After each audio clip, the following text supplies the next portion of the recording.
Saudi pro লিগে আল নাসেরের হয়ে খেলা ক্রিস্টিয়ানো রোনালদোর সাম্প্রতিক ঘটনা ফুটবল বিশ্বে ব্যাপক আলোচনার জন্ম দিয়েছে।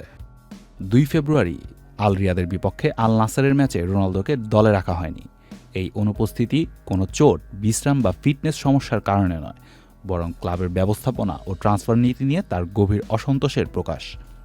আন্তর্জাতিক গণমাধ্যমগুলো জানিয়েছে রোনালদো সৌদি আরবের পাবলিক ইনভেস্টমেন্ট ফান্ডের পরিচালনায় অসন্তুষ্ট, যা কিনা 4টি বড় ক্লাব আল নাসর, আল হিলাল, আল ইত্তিহাদ ও আল আহলির মালিকানায় রয়েছে। রোনালদোর অভিযোগ, আল হিলাল সহ অন্য ক্লাবগুলোকে বেশি বিনিয়োগ ও সুবিধা দেওয়া হচ্ছে, যেখানে আল নাসরকে পিছিয়ে রাখা হচ্ছে।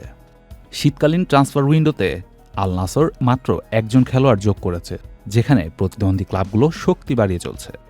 বিশেষ করে করিম বেনজেমার আল হিলালে যোগদানের ঘটনা রোনালদোর অসন্তোষকে আরও তীব্র করেছে।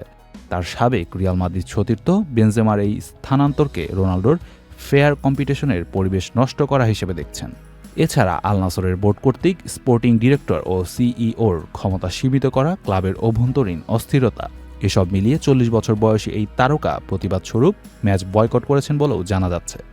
ম্যাচটি আল নাসর 1-0 গোলে জিতলেও রোনালদোর অনুপস্থিতি ক্লাবের লিগ শিরোপার দৌড়ে বড় প্রভাব ফেলতে পারে। 40 বছর বয়সী রোনালদো এখনও প্রকাশ্যে কোনো মন্তব্য করেননি, তবে পরিস্থিতি যেভাবে এগোচ্ছে তাতে তার ভবিষ্যৎ নিয়ে গুঞ্জন আরও বাড়বে বলেই মনে করছে ফুটবল বিশ্লেষকরা। কিছু সূত্র বলছে গ্রীষ্মে তিনি আল নাসর ছেড়েও যেতে পারেন।